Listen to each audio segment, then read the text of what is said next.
बाकी सभी को आज बाबा की छठे दिन की कथा है।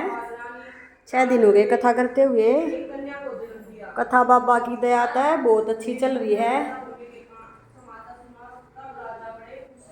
और बाबा के सभी सेवक कथा का आनंद ले रहे हैं। तब ब्राह्मणों ने कहा, हे राजन, कन्या का नाम नेतल दे रखना चाहिए। तब राजा ने ब्राह्मणों को अनेक प्रकार की भेंट देकर विदा किया। थोड़ी देर में ही दासी दौड़ती हुई आई और कहने लगी, महाराज, भाई तो आंखों से अंधी और पैरों से पांगली है। राजा दासी की बात सुनकर बड़े दुखी और मन ही मन पश्चाताप करने लगे और कहने लगे कि हे विधाता, कन्या तो दी मगर वो भी लंगड़ी। इधर नेतल दे चंद्रमा की बाती प्रतिदिन बढ़ने लगी, वही बढ़ती होने लगी। नेतल माता नेतल दे व्रत आज बाबा की कथा में बाबा की शादी का दिन है। में ही अपना दिन बिताती थी। एक दिन राजा और रानी माता हिंगलाज के दर्शन के करने मंदिर गए और देवी से विनती करने लगे, हे माँ, आपने कन्या तो दी पर वो भी अंधी और लंगड़ी। अब इस कन्या के योग वर भी दे दे। हे माँ, आप तो महान शक्तिवान हैं, आपने ही बड़े बड़े राक्षसों को मारा है। अब इस भक्त की लाज आपके हाथ में है। माता से प्रार्थना करें हम दोनों ने तो माँ के माँ बाप अकीन है, इसके लायक बरतार भी दो हमें। इस प्रकार हिंगला देवी से विनती करके राजा और रानी वापस महलों में आए। उसी रात दलपत को माता हिंगलाज ने दर्शन दिए। नेतल के पिताजी को दर्शन दिए और कहा, राजा, तुम इस कन्या की कोई चिंता मत करना। जहाँ यह कन्या मेरी शक्ति से पैदा हुई है, सो इस कन्या को बड़ा सुंदर शक्तिशाली वर मिलेगा। जब इसका विवाह होगा तो यह बिल्कुल ठीक हो जाएगी। यह कन्या बड़ी चमत्कारी होगी। इस प्रकार माता हिंगलाज ने राजा को दर्शन दिया और सवेरा होते ही राजा ने रानी हिंगलाज की सारी बात बता दी। तब रानी बोली, जरा धीरज रखिए, माता हिंगलाज देवी सब ठीक करेगी। जब माता ने मेरी गोद में यह कन्या दी है तो इस कन्या का वर भी वो ही देगी।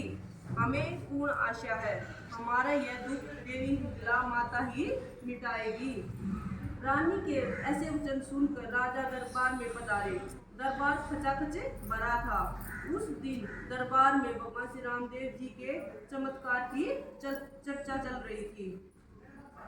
एक दरबारी ने कहा, अजमल जी के छोटे पुत्र भगवान प्रभु रामदेव जी अंधों को आंखें देते हैं। दरबार में बात चल रही थी, भाई बाबा रामदेव का अंधों को आंखें देते हैं, कोड़ियों को मिटा देते हैं। बाबा के पर्चे चल रहे हैं भाई। मारा है सेठ बोहिताराज की नाव को उन्होंने ही तारा है। 5 पीरों को मक्का से कटोरे मंगा दिए। ऐसा चमत्कार कोई साधारण आदमी नहीं कर सकता। न हो भगवान खुद रामदेव के नाम से ही पधारे हैं। आप भाई नेतल को वहीं ले चलो, भगवान इसका भी कष्ट मिटा देंगे। तो है राजा तो चलो पापा के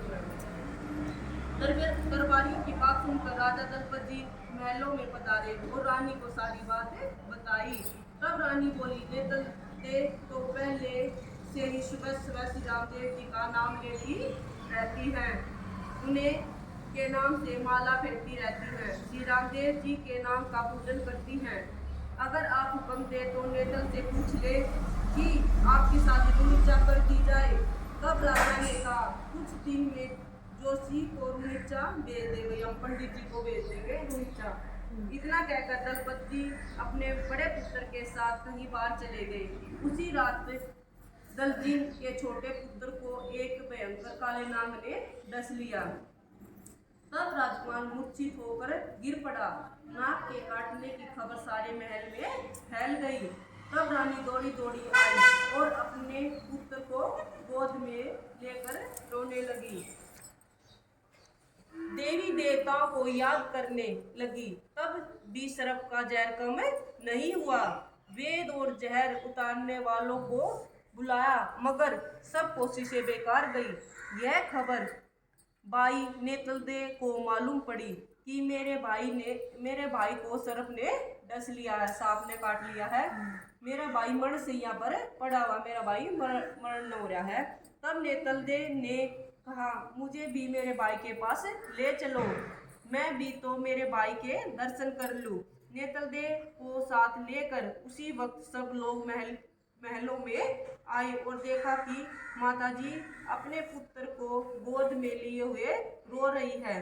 पास में दूसरे लोग गुमसुम खड़े हैं। इतने में नेतलदे अपने भाई के पास जाकर कहने लगी, मेरे भाई को तो इतनी गहरी नींद आई है, उठो भैया, तेरी बहन बुला रही है। इतना कहकर नेतलदे ने अपने भाई के शरीर पर हाथ फेरा तो भाई राजकुमार अंगड़ाई लेकर उठ खड़ा हुआ। बोलो नेतल माता की जय हो। इस चमत्कार को देखकर रानी अचंभे में पड़ गई। दूसरे लोग भी नेतल को मन ही मन प्रणाम करने लगे।